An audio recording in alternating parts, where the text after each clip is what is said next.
Hi guys, welcome back to a brand new video, and today we're going to be looking at the polls of past presidential and recent midterm elections to see how exactly accurate were the polls. Now, I saw Let's Talk Elections did a video on this where he analyzed the presidential polling and the midterm generic ballot polling in order to boost the claim that polls are accurate for predicting elections. Well, I have some news for LTE. I'm not trying to start a beef with LTE. I don't have any animosity towards LTE, but I did want to just draw attention to the fact that in his video, he did miss the key concept that state polls are what are used to predict the election. Now, I'll get to some of this other stuff later, but honestly, when you predict an election, you look at the state polls. Yes, national polling average data is almost on the mark.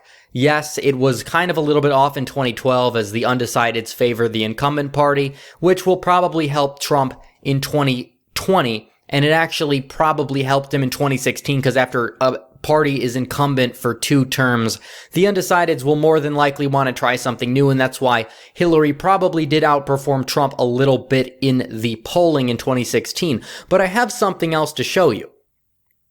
The reason why people are saying the polls are off is not because of the national polling average. It's clear that the national polling average was not that inaccurate. Trump was well within the margin of error.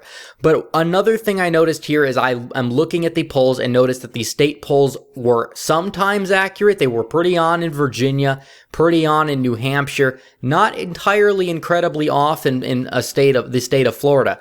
But I did notice that in other states, they drastically underestimated Donald Trump's performance. What states were these? These were the states of Iowa. They underestimated him by 7 in Iowa. Here in Wisconsin, they underestimated him by 7, by 5 in Ohio, by 3 in North Carolina almost, and in several other states. Now, it actually favored Trump. The polling favored Trump in some states too. But these states where they favored Trump in the polling, where Clinton actually outperformed the polling average, these states are the states that I typically say are trending blue, such as Arizona, Colorado right here, Nevada right here. New Mexico is another state that's trending blue, as well as the state of Virginia.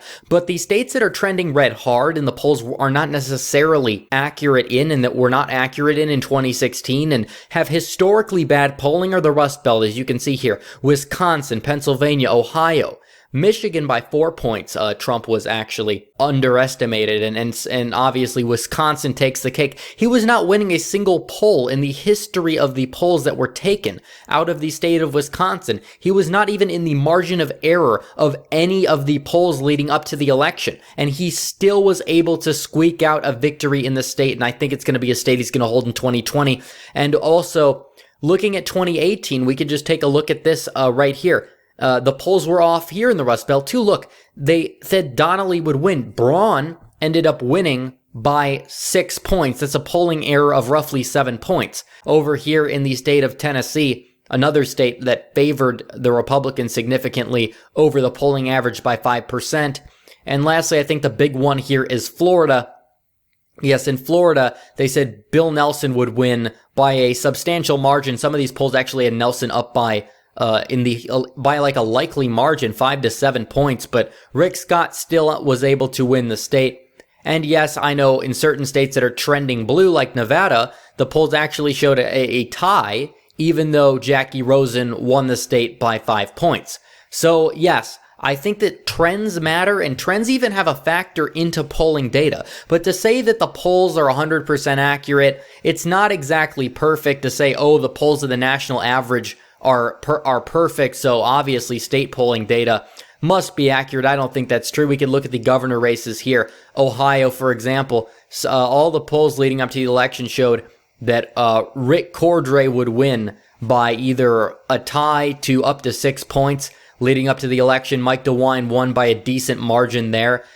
So you can see that here throughout this election map here, that the polls were not entirely accurate in these state results, and that is what is used to predict elections. And another thing I would like to analyze here is the 2016 early polls, because early polls are another thing that a lot of people are saying, oh, Trump's going to lose to Biden by 10 points.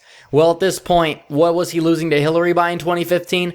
20 points. Even in April of 2016, he was losing by 11 points. Now, obviously, this is something I get in my comment sections all the time. I'm not calling out anyone in particular, saying, oh, Trump's down in Morning Consult. I did the Morning Consult video. You can look on my channel for why Morning Consult is BS in terms of the state-by-state approval rating.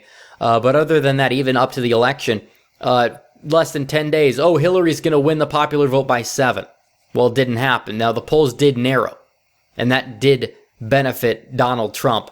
But the fact that polling is not, it's very volatile. It doesn't mean anything.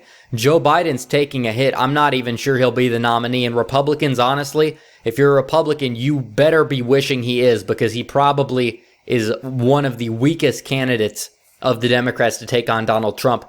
So, all right, guys, thanks for watching this video. By the way, we passed Joe Biden in subscribers, but we haven't passed Elizabeth Warren yet, so on to the next one. We're 355 subs behind when I'm recording this video. Can we beat Warren in subscribers? Hit that big red subscribe button, as well as the notification bell so you never miss another video. Also, like this video, give it a like, and comment down below what you think, and make sure you subscribe. So we're gonna beat Pocahontas and expose her for the fake Native American fraud she is. If you guys subscribe to my channel, we will do that. But alright guys, thanks for watching this video. Red Eagle, out.